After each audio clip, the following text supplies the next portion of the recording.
क्योंकि मैं जो बातें अभी करने वाला हूं वो बहुत ज्यादा इंपॉर्टेंट है। क्यों इंपॉर्टेंट है उसका एक कारण है। ये जो कोने पे मैंने शब्द लिखा है ना, इसकी इंपॉर्टेंस लाइफ में कितनी है ये एक बार सोच के देखिए। आज अगर हमारे जीवन में 100 समस्याएं हैं, 100 प्रॉब्लम्स, उनमें से 98 को ये सोल्व कर सकता है। यस। तो मैं चाहता हूं कि ऐसी कोई चीज है जो हमारे जिंदगी की बहुत सारी समस्याओं को लेके जा सकती है, तो वो चीज हमारे पास होनी चाहिए। और ये होनी चाहिए तो ये आता कहां से ये देख लेते हैं। अब ओवरऑल में पूरी दुनिया को, मैंने सुना है दुनिया गोल है, आपने भी सुना होगा दुनिया गोल है, ये गोल दुनिया बना देता हूं। और इस गोल दुनिया में जो पैसा लोग कमाते हैं वो इन 4 तरीके से कमाते हैं, 4 तरीके बांट देते हैं। आप में से भी बहुत सारे लोग जो है ना वो पैसा कमाते हैं और इन्हीं 4 तरीके से कमाते हैं। पहला, कुछ लोग जॉब करते हैं वो पैसा कमा लेते हैं। दूसरा, वो लोग हैं जो सेल्फ एम्प्लॉयड है, अपना खुद का काम करते हैं, खेती बाड़ी करते हैं, मैकेनिक हैं, डॉक्टर हैं, वकील हैं, आर्किटेक्ट हैं, लॉयर हैं, बहुत सारे आपके किराना स्टोर खोला है, मेडिकल स्टोर खोला है, बहुत सारे। एक बड़े से बिजनेसमैन है। इस मामले में आजकल गुजरात बड़ा, वहां किसान आंदोलन में भी चला जाए तो 2 ही लोगों का नाम आता है, अदानी और अंबानी। गुजरात फेमस हो रखा है। बड़े से बिजनेसमैन है, तो बड़े से बिजनेसमैन बड़ा सा काम करते हैं। और चौथे नंबर के बहुत बड़े इन्वेस्टर होते हैं, बिग इन्वेस्टर। DLF है, राकेश झुंझुनवाला है ना, इलॉन मस्क होते थे, वो इन्वेस्टर थे, आजकल एंटरप्रेन्योर हो गए। बहुत सारे लोग बड़ा बिजनेस करते हैं, तो वो बिल्डर होते हैं, बड़ी बिल्डिंग बना देते हैं, मॉल बना देते हैं, मल्टीप्लेक्स बना देते हैं, फिर आने वाले टाइम पे उनसे पैसा आता रहता है। या स्टॉक शेयर मार्केट में इन्वेस्ट कर देते हैं बहुत सारा पैसा, तो आने वाले समय में उनका प्रॉफिट निकलता रहता है। तो इन 4 तरीके से लोग आज की तारीख में पैसा कमाते हैं। जो ये इधर वाले लोग हैं, अब इसको मैं देखिए, सबसे बड़ी प्रॉब्लम है लेफ्ट और राइट का बैलेंस बनाना। और ये हमारी प्रॉब्लम नहीं है, ये प्रकृति की प्रॉब्लम है, परमात्मा की प्रॉब्लम है, ऊपर वाले की प्रॉब्लम। अब ये बैलेंस कैसे होता है आप सोच के देखना। जो ये इधर वाले लोग हैं, इस कैटेगरी में जो लोग हैं वो है 98%। और अगर पैसे की बात करें तो पैसा इनके पास 2% है। एक फोर्स मैगजीन का अगर एक डाटा आपको बताऊं मैं, 2020 का है ये डाटा, सितंबर 2020 का। इंडिया के 16 लोगों के पास जितना पैसा है, एक बार ध्यान से सुनना, शायद अगर आलस आता होगा तो यही खत्म हो जाएगा। इंडिया में 16 लोगों के पास, जो सबसे अमीर 16 लोग हैं इंडिया में, उनके पास जितना पैसा है, बाकी पूरे देश के पास उतना ही पैसा है।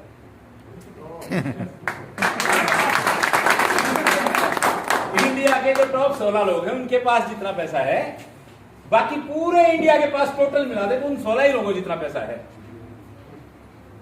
अब इस सेगमेंट में अगर बहुत सारे लोगों को मैं जोड़ दूं तो यहाँ पे लोग जो हैं इधर वाली राइट लेग जो है ना, इसमें लोग जो हैं ये तो 2% है और पैसा जो है ये 98% है।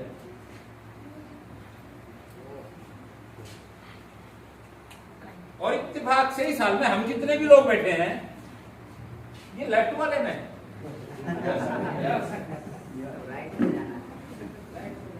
यस है। तो वैसे ही नींद उठ जानी चाहिए अपनी तो, क्योंकि अपने को राइट वाले में जाना है। अच्छा, जाना चाहते हैं? पक्का? तो अगर जाना चाहते हैं तो फिर ये सोच लेते हैं एक बारी कि जाया कैसे जा सकता है। अब जाने के लिए क्या करना पड़ेगा, या तो कोई बड़ा सा रिफाइनरी लगाना पड़ेगा, या फिर 50 अच्छी कंपनियों के शेयर खरीदने पड़ेंगे करोड़ों रुपयों में, या फिर तीसरा काम हो रहा है, उसको समझते हैं। ये पैसा जो होता है ना, इसको कमाने का एक सोर्स जो इनके पास है, वो सोर्स पता है क्या है? वो सोर्स ये,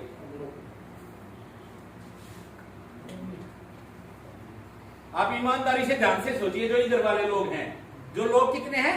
2%। और इनके पास पैसा कितना है? 98%। ईमानदारी से सोचिए, इनके पास पैसा आता कहां से? पब्लिक। भाई रिजर्व बैंक तो है नहीं कि रात को छाप लिया, दिन में सुखाया और अगले दिन बेच दिया, ऐसा नहीं है। पैसा अल्टीमेटली कहां से आता है? पब्लिक। और जिस आदमी को जितना ज्यादा पब्लिक पैसा देती है वो आदमी उतना बड़ा है। अंबानी का नाम आज की डेट में एशिया का नंबर 1 और वर्ल्ड के 6 नंबर के अरबपतियों में आता है, क्योंकि उसके डिफरेंट वेंचर हैं, अलग अलग चीजों से अलग अलग लोग हमेशा उसको पैसा देते ही रहते हैं। एक देश में नहीं है आज की तारीख में वो। जैसे पुराने टाइम पे आपने हिस्ट्री में सुना होगा कि अंग्रेजों के राज में सूरज कभी नहीं छिपता था। इसका मतलब ये नहीं था कि इंडिया में सूरज छिपता नहीं था, इसका अर्थ ये था कि उनका अंपायर इतना बड़ा था धरती के चारों तरफ कि अगर वो सूरज इंडिया में छुप गया तो उस टाइम पे अमेरिका में दिन है। अब अमेरिका में भी अंग्रेज रूल कर रहे हैं, तो उनके राज में सूरज छिपता नहीं था। तो आज की डेट में है क्या कि लोग इतना पैसा कमाते हैं, इतना पैसा कमाते हैं कि आप सोए भी रहे तब भी पैसा आए। अगर सोते हुए भी पैसा आता है तो उस कैटेगरी में जाया जा सकता है। अब सोते हुए भी पैसा आए कैसे, उसके लिए क्या करना पड़ेगा, या तो इनकी तरह से बड़ा बड़ा बिजनेस, बड़ा बड़ा इन्वेस्टमेंट करना पड़ेगा, और अगर ये जुगाड़ नहीं है तो फिर पब्लिक को अप्रोच करना पड़ेगा कि पैसा बल्क में आना चाहिए, पैसा ज्यादा मात्रा में आना चाहिए। अब सबसे बड़ा पैसा किस बिजनेस में है ये देख लेते हैं। बड़े बड़े से बिजनेस को ले लेते हैं, उसमें एक ही चीज में पैसा है, ये होता है जी परसेंटेज, और इसको हम बोलते हैं कमीशन। और इस कमीशन के मिशन में जितने लोग चले गए, वो कोई भी है, कमीशन का एक मिशन होता है, इस कमीशन के मिशन में जितने भी लोग चले गए वो बहुत बड़ा पैसा कमाते हैं। और इसका कमीशन के मिशन का एक दौर आता है हर फील्ड में। कभी इंश्योरेंस का दौर आ गया, कमीशन में लोगों ने करोड़ों रुपए कमाया। कभी रियल एस्टेट का दौर आ गया, प्रॉपर्टी में लोगों ने बहुत ज्यादा पैसा कमाया। कभी किसी चीज का दौर आएगा, कभी किसी चीज का दौर आएगा, तो इसका एक दौर आता है। अब सवाल यह है कि सबसे ज्यादा कमीशन किस फील्ड में मिलता है और हम किस फील्ड में हैं। मैं ये बेसिक सी बातें भूमिका के लिए कर रहा हूं। आप में से बहुत सारे दोस्त ये बातें जानते होंगे, लेकिन ये मेरा ना एक टीचिंग, आप में से कोई टीचर है, अध्यापक? टीचिंग में एक आता है प्रीवियस नॉलेज टेस्टिंग, या उसको थोड़ा सा रिक्रिएट करवाया जाता है कि भैया जो चीजें हम भूल चुके होते हैं ना, उनको कई बार याद करना बहुत जरूरी होता है ना, रिकॉल करना होता है उनको। पिछली क्लास का सिलेबस भूल गए तो अगला करवाने से पहले थोड़ा सा पिछला, या ये मैं आपको पिछला याद दिलाने की कोशिश कर रहा हूँ, क्योंकि मेरे को पता है आप में से बहुत सारे, हमारे हरियाणा में एक ना बहुत जबरदस्त शब्द यूज करते हैं, उसको बोलते हैं बैंकर। मेरे को पता है आप में से बहुत सारे मल्टी लेवल मार्केट के बैंकर शेयर हैं, लेकिन जब वो अपना पावर को, अपनी कैपेसिटी को भूलने लगते हैं, क्यों भूलने लगते हैं उसके पीछे भी बहुत सारे कारण होते हैं, तो उनको याद दिलवाना जरूरी होता है। तो अब ये परसेंटेज कमीशन की अगर बात करें तो किसी भी फील्ड में, चाहे वो आप प्रॉपर्टी लीजिए, चाहे इंश्योरेंस लीजिए, चाहे और कोई होलसेल का कोई बड़ा बिजनेस लीजिए, कोई डिस्ट्रीब्यूटरशिप लीजिए, कोई C&F एजेंट बन जाइए, कुछ भी बन जाइए, उसमें जो परसेंटेज होता है वो ऑन एन एवरेज, अगर बड़े बिजनेस की मैं बात करूं, जैसे रियल एस्टेट में सौदे जो होते हैं करोड़ों होते हैं, तो कमीशन कितना होता है? 1 से, अगर फ्लैट्स में या मल्टीप्लेक्स में या और में चले जाए तो ज्यादा से ज्यादा ये कहां तक जा सकता है? 10%। प्रॉपर्टी में 10% से ज्यादा कमीशन हो ही नहीं सकता। अभी इंश्योरेंस की बात करें, एक पर्टिकुलर टाइम था जब शायद 50-60% कमीशन हो जाता था, लेकिन आज की डेट में पहले साल में 25-30% और उसके बाद 5 से 10%, इससे ज्यादा कमीशन नहीं हो सकता। हम जिस फील्ड में हैं उसको बोलते हैं जी कंज्यूमर केयर, और कंज्यूमर केयर में जो भी आइटम इस फैक्ट्री में बनता है, ये फैक्ट्री है मैन्युफैक्चरर, और जो भी इस आदमी तक पहुंचता है, इसका बड़ा अच्छा सा नाम अंग्रेजों ने रखा था, मैं इसको हिंदी में लिख देता हूं। ये शक्ल दिख रही है आपको? इसकी शक्ल बिल्कुल ऐसी ही है,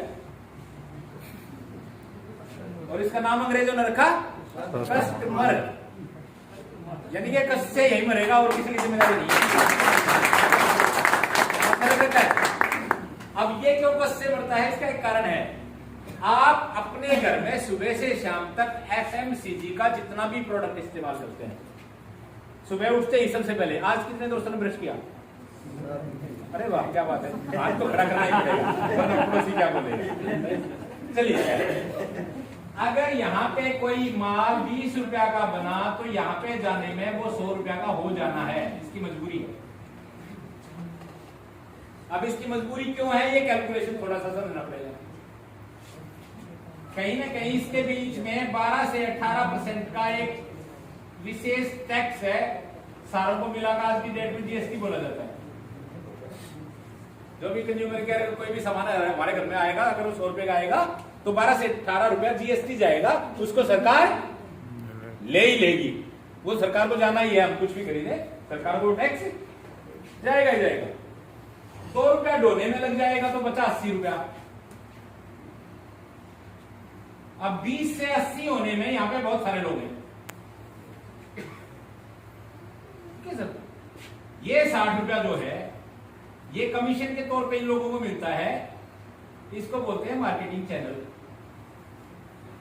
अब इस मार्केटिंग चैनल में अलग अलग तरीके के लोग हैं, है ना। आपके गुजरात के ब्रांड एम्बेसडर हैं, सुबह से शाम तक लोगों को भ्रमित करके रखते हैं। सुबह सुबह आएंगे, पैसा की कमी है तो भाई साहब मुथूट जाइए, लोन ले लीजिए। अब आदमी उसकी बात मान के मुथूट चला गया, गोल्ड वहां पर रख दिया, लोन ले लिया। अब घर में सोना नहीं है, अगले दिन बीबी ने बोल दिया अगले महीने शादी है तो गोल्ड, फिर वो बोलता है जी कल्याण ज्वेलर्स जाइए सोना खरीद लीजिए। एक ही आदमी पहले सोना मुथूट पर रखवा के लोन ले लिया, अब कल्याण ज्वेलर पर जाइए लोन ले लीजिए। अब लोन भरना है तो उसकी किस्तों की टेंशन है, वो 1 घंटे बाद गिराएगा। टेंशन हो तो नवरत्न लगा लीजिए। अब वो सुबह से शाम तक एक ही आदमी है, कंफ्यूज करके रखता है। किस लिए कंफ्यूज करके रखता है? क्योंकि उसको पता है कि इस मार्केटिंग चैनल में पैसा कितना है, 60%। अब दुनिया में 60% कमीशन का कोई धंधा, इसीलिए एक सेंटेंस को नोट करना, इसीलिए पिछले 80 साल में इस दुनिया में जितने भी लोग अरबपति हुए हैं, मैं लखपति और करोड़पति की बात नहीं कर रहा, क्योंकि मैंने कहा बड़ा पैसा, छोटा मोटा पैसा नहीं। कितना पैसा? बड़ा बड़ा। पॉकेट भर के नहीं, बोरी भर के। तो पिछले 80 साल में जितने लोग इस दुनिया में अरबपति हुए वो इस मार्केटिंग चैनल से हुए, जिसको आप आज की डेट में डायरेक्ट मार्केटिंग या मल्टी लेवल मार्केटिंग बोलते हैं। ये गूगल बताएगा आपको अगर आप ढूंढेंगे तो। आप एक ऐसे बिजनेस में हैं जहां पे अरबपति बनने के चांसेस सबसे ज्यादा है। मैं ये नहीं कह रहा सारे बनेंगे, मुझे ये भी नहीं पता कौन बनेगा कौन नहीं बनेगा, लेकिन वो डिपेंड करता है कि कौन बनना चाहता है। जो बनना चाहता है वो बनेगा। तो बनना चाहते हैं? yes! आधा आधा सा लग रहा है मेरे को गुजरात में। अरबपति बनना चाहते हैं? yes! मैंने सोचा मेरी आवाज से रेस्पॉन्स आता है, इसलिए मैं थोड़ा सा डिले। अगर मैं ऐसे बोलता अरबपति बनना चाहते हैं, yes!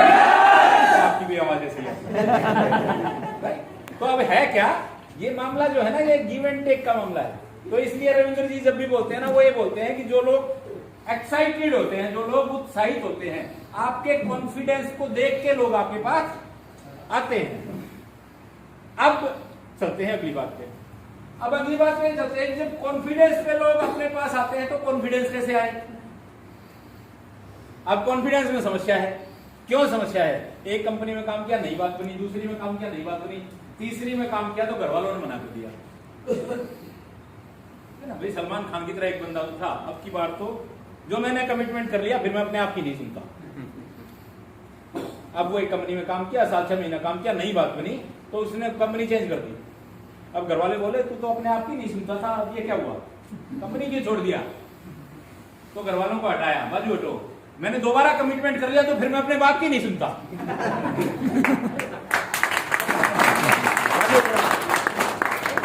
अब 1 साल में 2 साल में कोशिश किया पूरा, लेकिन बात नहीं बना। फिर कोई अच्छा सा प्लान देखा, फिर बोला इसको छोड़ के ये करते हैं। तीसरी वाली बात जो है ना, वो घरवाली आई पास में, सुन अब तू तीसरी बार कमिटमेंट कर रहा है, अब कोई तेरी नहीं सुनेगा।